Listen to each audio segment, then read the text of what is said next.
Hi எல்லாருக்கும் வணக்கம். Welcome to today'smenu.com. இன்றைக்கி என்ன ரெசிபி பார்க்க போகிறோம் அப்படின்னு பார்த்தீங்கன்னா எல்லாருக்கும் ரொம்ப பிடிச்ச பன்னீர் பீஸா. ஓகே, இது எப்படி பண்ணுறதுன்னு பார்க்கலாம் வாங்க. இப்போ ஒரு பவுலில் 1 கப் மைதா, 1/4 cup curd, 1 teaspoon sugar, 1/2 teaspoon baking powder, 1/2 teaspoon baking soda, தேவையான அளவு உப்பு, இதையெல்லாம் நல்லா மிக்ஸ் பண்ணிக்கலாம்.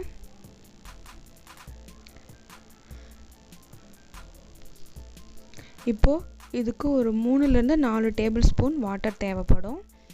அதையும் ஆட் பண்ணிவிட்டு நல்லா மிக்ஸ் பண்ணிவிட்டு சப்பாத்தி மாவு பிசைகிற மாதிரி பிசைஞ்சிட்டு கொஞ்சமாக ஆயில் விட்டுக்கலாம். இப்போ இதை ஒரு 1 ஹவர் நல்லா ஊற விட்டுடலாம். இப்போ இன்னொரு பவுலில் ஒரு 1/4 கப் கர்டு, 2 டீஸ்பூன் கோதுமை மாவு, 1 teaspoon garam masala, 1 tablespoon oil, 1 teaspoon red chilli powder, அதுக்கப்புறம் ஒரு சின்னதாக லெமன் ஜூஸ், அதுக்கப்புறம் ஒரு 2 டீஸ்பூன் ஜிஞ்சர் கார்லிக் பேஸ்ட்டு, தேவையான அளவு உப்பு, இதெல்லாம் நல்லா மிக்ஸ் பண்ணிக்கலாம். இதில் தான் நம்ம பன்னீர் போட்டு மிக்ஸ் பண்ண போகிறோம். பன்னீர் ஒரு 200 கிராம் நான் எடுத்திருக்கேன். 200 கிராம் பன்னீர் போட்டு இதை நல்லா மிக்ஸ் பண்ணி வச்சிடலாம். ஒரு 15 மினிட்ஸ் இதை அப்படியே வச்சிடலாம்.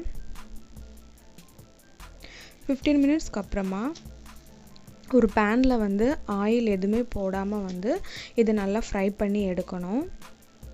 ஃப்ரை பண்ணும்போது நல்லா ஹை ஃப்ளேம்லேயே வச்சுக்கலாம். ஹை ஃப்ளேம்லேயே வச்சுட்டு ஒரு 10 மினிட்ஸ்க்கு நல்லா இதை ஃப்ரை பண்ணி எடுத்துக்கலாம். இந்த அளவுக்கு வர வரைக்கும் ஃப்ரை பண்ணிக்கலாம். இப்போ நம்ம பீஸா பண்ணுற பேனை ப்ரீ ஹீட் பண்ணணும். இது ஹை ஃப்ளேமில் 5 to 10 மினிட்ஸ் ஹை ஃப்ளேம்லேயே வச்சுக்கலாம். இப்போ இந்த கேக் டின்னில் தான் நம்ம பீஸா பண்ண போகிறோம். இதில் அடியில் ஒட்டாமல் இருக்கிறதுக்கு ஆயில் அப்ளை பண்ணிக்கலாம். பண்ணிவிட்டு இப்போ நம்ம ரெடி பண்ணி வச்சுருந்த மைதா மாவை இதில் போட்டு நல்லா இந்த மாதிரி இழுத்து ரவுண்ட் ஷேப்புக்கு நல்லா தட்டி விட்டுக்கலாம். அதுக்கு மேலே பீஸா சாஸ் அப்ளை பண்ணிக்கலாம். அதுக்கப்புறம் சீஸ், நான் க்யூப் சீஸ் தான் போட்டிருக்கேன். மொசரல்லா சீஸ் இருந்தாலும் இன்னும் நல்லா டேஸ்ட்டாக இருக்கும். எந்த அளவுக்கு சீஸ் வேணுமோ அந்த அளவுக்கு போட்டுக்கலாம். அதுக்கப்புறம் நம்ம ஃப்ரை பண்ணி வச்சுருக்கிற நிறையா பன்னீர் ஆட் பண்ணிக்கலாம், நல்லா டேஸ்ட்டாக இருக்கும்.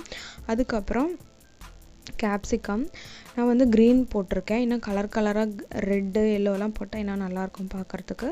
அதுக்கப்புறம் ஆனியன், எவ்வளோ நம்மளுக்கு வேணுமோ அந்த அளவுக்கு வச்சுக்கலாம். இன்னும் நிறையா சீஸ் ஆட் பண்ணிக்கலாம். இப்போது நம்மளோட பேன் ப்ரீ ஹீட் ஆயிடுச்சு. ஹை ஃப்ளேமில் ஒரு 8 மினிட்ஸ்க்கு இதை ஹை ஃப்ளேமில் வச்சு மூடி வச்சிடலாம். இப்போ 8 மினிட்ஸ் ஆயிடுச்சு. இப்போ சீஸ்லாம் நல்லா மெல்ட் ஆயிடுச்சு. நம்மளோட பீஸா ரெடி ஆயிடுச்சு. இதை பிளேட்டுக்கு மாற்றிக்கலாம். நம்மளோட பன்னீர் பீஸா ரெடி ஆயிடுச்சு. மேலே சில்லி ஃப்ளேக்ஸ் ஆட் பண்ணிக்கலாம். கண்டிப்பாக நீங்களும் ட்ரை பண்ணி பாருங்கள். இந்த வீடியோ உங்களுக்கு பிடிச்சிருந்தா லைக் பண்ணுங்கள். தேங்க்ஸ் ஃபார் வாட்சிங். பாய்.